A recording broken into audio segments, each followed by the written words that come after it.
શ્રી કૃષ્ણ, રાધે રાધે. વૈષ્ણવ, આ છે ગુલાબજળ.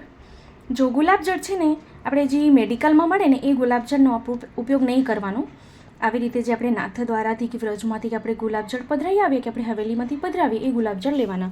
અને આ ચણા છે ને એટલે દાળિયા આપણે તાજા લેવાના. તાજા એટલે ફ્રેશ પેકેટમાં આવે ને, મોસ્ટલી ડીમાર્ટમાં ખૂબ સુંદર મળે છે. તો જે ફ્રેશ હોય ને, એકદમ તાજા હોય ને, એકદમ લાલ કલર હોય છે એનો, તો એ ખૂબ સુંદર થાય છે. તો એ શું કરીએ, પહેલાં કોટનનું કપડું લઈ લઈએ, એની ઉપર આપણે આ જે ચણા લીધા છે એની ઉપર આપણે ચણા પધરાવી દઈએ અને નીચે એક ડીશ કે થાળી આપણે મૂકીએ. પછી આપણે શું છે કે આમાં ગુલાબજળ પધરાવવાનું છે, આપણે કેળવવાનું છે. જેવી રીતે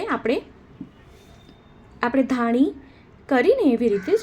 જો મેં આપ સાથે દાળિયાની સામગ્રી શેર કરી છે, પણ એ આપણે ઘીમાં શેક્યા છે ને. આપણે રેતીમાં બી શેકી શકાય, મીઠામાં બી શેકી શકાય. આજે આપણે રેતીમાં શેકશું. તો જો રેતી ન હોય ને વૈષ્ણવ, તો મીઠામાં શેકી શકાય છે. હવે રેતી તો બધી જગ્યાએ અવેલેબલ ના હોય, મોસ્ટલી મને એમ છે કે દેશમાં મળી જાય છે. તો હવે થોડીક વાર આમને ઢાંકીને એને સાઈડ પર મૂકી દઈએ. 5 થી 10 મિનિટ આવી રીતે મૂકી દેવાનું. આપણે જો 5 થી 10 મિનિટ મૂક્યા પછી જો આવી રીતે આ ટેક્સચર એનું આવી રીતે થશે, બરાબર. હવે એને શું કરવાનું છે, એકદમ ટાઈટ બાંધી દેવાનું છે એને. એકદમ ટાઈટ એટલે શું છે, દાળિયા ફૂલે એટલે ચણા ફૂલવા માંડે. તો અત્યારે શું છે કે આપણે ખેલના દિવસોમાં ઠાકોરજીને ધાણી, દાળિયા, મકાઈના પકવાન ને બધું આવતું જ હોય છે. તો હવે એને ઢાંકીને આપણે આવી રીતે ટાઈટ બાંધીને આપણે 5 થી 6 કલાક એને પણ આવી રીતે મૂકી દેવાનું છે. એ ગુલાબજળનો ઉપયોગ કરીએ. ધાણી આપણે બનાવી એ આપણે નારિયેળના જલમાં બનાવી. જો આની જગ્યાએ આપ દૂધીનો રસ છે કે કાકડીનો રસ બી લઈ શકો છો. મેં ગુલાબજળનો ઉપયોગ કર્યો. હવે આપણે એને સાઈડ પર મૂકી દઈએ. હવે વૈષ્ણવ, અહીં છે ને મેં આ રેતી લીધી છે. રેતી મને મળી ગઈ હતી તો મેં લઈ લીધી. જો વૈષ્ણવ, બધી જગ્યાએ રેતી અવેલેબલ ના હોય, ન મળતી હોય તો મીઠું બી ચાલે. આપ મીઠું લઈ શકો છો. તો આ શું છે, જો આવી રીતે આપજો તો કોરા થઈ ગયા છે. કોરા એટલે આમ ભીના છે ને આમ કોરા છે. તો આ રેતીને એકદમ ગરમ કરી લેવાનું. રેતી મીઠું જે બી લીધું હોય ને એકદમ ગરમ કરી લેવાનું પહેલાં લોયામાં. પછી દાળિયા એમાં પધરાવવાના. કારણ કે જો ઠંડુ જશે ને આપણે પધરાવી દઈશું તો દાળિયા ફૂટશે નહીં.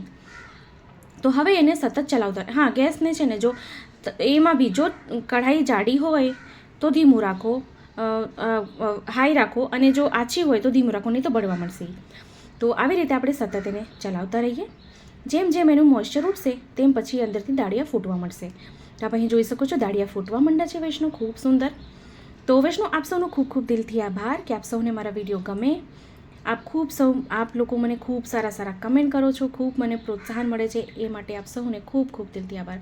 વૈષ્ણવ, આપ સૌ મને કહે છો બધી સામગ્રી શેર કરવાનું. વૈષ્ણવ, થોડુંક મને સમય આપશો, ચોક્કસથી એક એક કરીને બધી સામગ્રીઓ આપ સાથે હું શેર કરીશ. તો આપ અહીં જોઈ શકો દાળિયા કેટલા સુંદર ફૂટી રહ્યા છે, એકદમ સુંદર ફૂટે છે. તો આપ જેવી રીતે સિંગ ઘરે આપણે કરી શકીએ એવી રીતે દાળિયા બી કરી શકાય છે વૈષ્ણવ. તો આ સુંદર સિંગ જો આપ જોઈ શકો છો શેકાઈ ગઈ છે, ઓલમોસ્ટ શેકાઈ ગઈ છે.